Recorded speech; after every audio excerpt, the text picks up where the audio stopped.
আমি আমাদের মাননীয় সরকারকে অনুরোধ করব, নারী উন্নয়ন চান, নারীর অধিকার চান, সেটা নবী করিম সাল্লাল্লাহু আলাইহি ওয়াসাল্লামের সিরাত থেকে গ্রহণ করেন, কোরআন থেকে গ্রহণ করেন, হাদিস থেকে গ্রহণ করেন।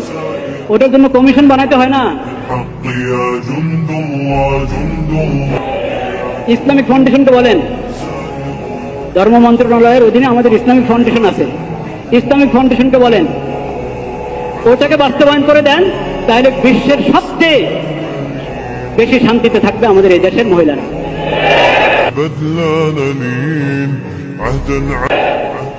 এটার জন্য কমিশন গঠন করবেন এমন লোকদেরকে দিয়ে যারা না জানে ইসলাম, না জানে নবীদের সিরত, না জানে স্বর্ণযুগের মহিলাদের ইতিহাস, এবং না জানে এই দেশের মানুষের মন মানুষ, কিচ্ছু বোঝে না।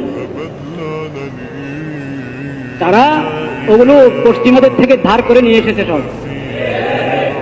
جند الله سائر في طريق الحق يا جند الله